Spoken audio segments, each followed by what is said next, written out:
খেটে খাওয়া মানুষগুলোর পাশে একটু সবার আসলে দাঁড়ানো উচিত। আমি চেষ্টা করি, আমার সাথে আপনারাও দাঁড়ান।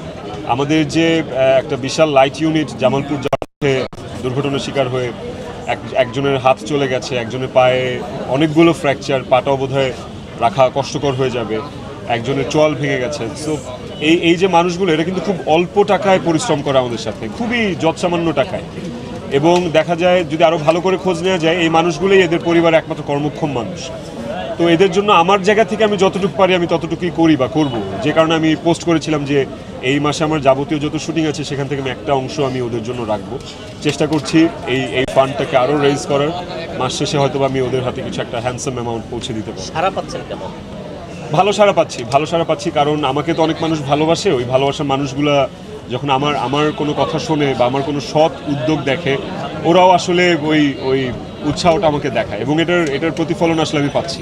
দেখেন, ফ্যামিলি আমার কাছে তো ফ্যামিলি, অনেকের কাছে নাও লাগতে পারে, অনেকের কাছে নিজেরটাই মনে হতে পারে যে আমি ঠিক আছি তো ঠিক আছি। বাট আমার কাছে পুরো ইউনিটের প্রত্যেকটা মেম্বার আমার একটা ফ্যামিলি মেম্বার, বিকজ আমি দিনে 12 ঘন্টা 14 ঘন্টা ওদের সাথে কাটাই।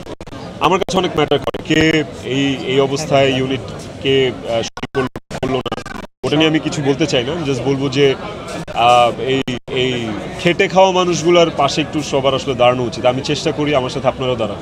তো অবশ্যই পাশাপাশি আমি তো একজন শিল্পীও। আমি এই মুহূর্তে ঢাকাই নাটকের মেইন স্ট্রিমের একজন অভিনেতা। তো আমি আমারটাই যদি বলি, আমি যে পারিশ্রমিক নেই, আমার পারিশ্রমিকটা আমি ডিজার্ভ করি, আমি যোগ্য, সেই জন্য নেই। যে এফোর্ড করতে পারবে সে আমাকে নিবে, যে পারবে না সে নিবে না, তাতে কোনো আপত্তি নেই। কিন্তু একদম পুরোটাই অভিনয় শিল্পীদের উপর চাপিয়ে দেওয়াটাও ঠিক না, যে অভিনয় শিল্পীরা একটা সিংহভাগ টাকা নিয়ে যাচ্ছে।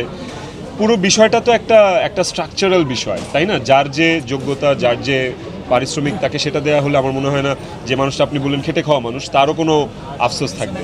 হ্যাঁ, আমরা অনেক ক্ষেত্রে অনেক সেটে অনেক ইউনিটে দেখা যায় যে কাজ করে চলে আসে বাট পেমেন্ট পায় না।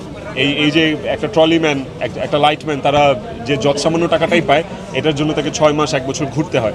That is wrong. ওইটা আসলে ঠিক না। ওই জায়গাটাতে আমাদের পরিচালক প্রযোজকদের আরেকটু আমার মনে হয় সিরিয়াস হওয়া উচিত।